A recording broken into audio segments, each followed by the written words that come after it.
Hello, I'm Flora, and I will be presenting you today the administrative and financial rules of an H2020 funded project. More precisely, we will go through the two main agreements that govern an H2020 project, the grant agreement and the consortium agreement. The grant agreement is a legally binding agreement between the European Commission and the consortium members. This is a guidebook defining what is eligible or not in terms of costs and what are the obligations that come with EU fundings. Should you have any doubt about cost eligibility, you must refer to this document and more specifically to Article 6, eligible and ineligible costs. The signature of the grant agreement marks the beginning of the project. In the case of LIPRE, the project started officially on October 2020. The consortium agreement is a legally binding agreement as well between the beneficiaries of the project. This document is required for all projects funded under the Horizon 2020 program, unless otherwise stipulated in the call. The European Commission does not establish the terms and conditions of the consortium agreement, though a usual practice is to use a specific template available on the internet and called DESCA.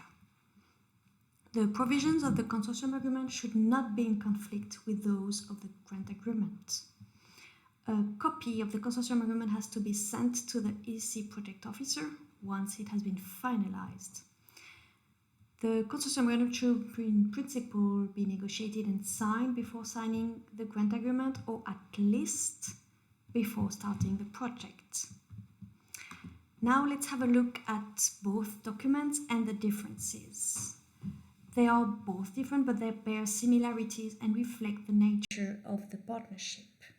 A consortium agreement is needed to complement the grant agreement because beneficiaries need an internal arrangement to govern their cooperation.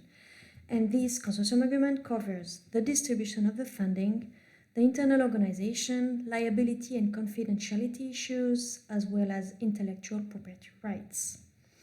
The grant agreement is signed electronically, while the consortium agreement is paper-based. Now let's have a look at the grant agreement and its structure. As you can see, you have two main documents, the core texts, including the terms and conditions, and annexes. The annexes include the project description, what we call the description of action, or DOA, including the budget, work plan, timeline for deliverables, and milestones. And the rest of the annexes include templates and models for financial management. Let's have a look at the core text, so the terms and conditions. This is divided into 7 main chapters. The first one includes the subject of the agreement, the general chapter. Then the second one, the action, include the description of the action, duration, and budget, global budget. Then the third chapter include the reimbursement rates and the eligible costs. The fourth chapter include rights and obligation towards the implementation of the action, the management of the grant, background and results, and other issues such as gender, ethics, and confidentiality. The fifth chapter includes roles and responsibilities towards the European Commission and internal arrangements, while the sixth chapter includes all aspects related to the rejection, reduction, penalties, and termination of the action. So termination of the action means termination of the project. And finally, the seventh chapter includes final provisions related to the accession of the grant agreement, entry into force of the agreement, and any aspects related to amendments and applicable law. As you know, the grant agreement is a living document and can be updated as long as the consortium need to make and imply changes, such as modification of the work plan, change of beneficiary, extension of the project duration, etc. Here is a screenshot of the first page of the LIPRE grant agreement. And you can find the document on the internal project platform called Flex. As you can see, you can find it under the grant agreement folder. Now let's have a look at the consortium agreement. The consortium agreement must be signed before signing the grant agreement in principle, and it settles internal arrangements within the consortium. So as explained before, it covers the project management internal structure, the cost distribution, confidentiality and liability aspects, as well as intellectual property rights, the decision-making process, and termination aspects as well.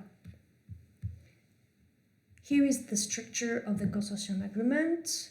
So you have first definition towards the agreement, then the purpose of the agreement, the entry into force, duration, and termination of the agreement. In Section 4, the responsibilities within the consortium. Section 5, any liability towards each other. Section 6, the governance structure that should be the same as the one in the grant agreement. In Section 7, the financial provision, including the financial distribution. In Section 8, the results. In 9, access rights. In 10, the non-disclosure of information. And 11 and 12, export control and miscellaneous. And in Section 13, you should all have signed. The consortium agreement was finalized and by LGI and DSI, and both organizations used the DESCA template that is widely used by the European Commission and allows for a modular structure. So you were able to pick any topic and any sections that was relevant for your projects.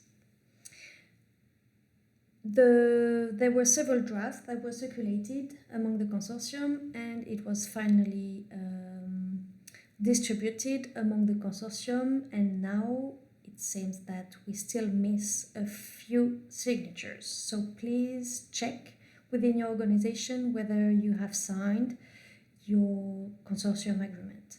As soon as all signatures have been collected, the final and electronic version will be available and put on Flex.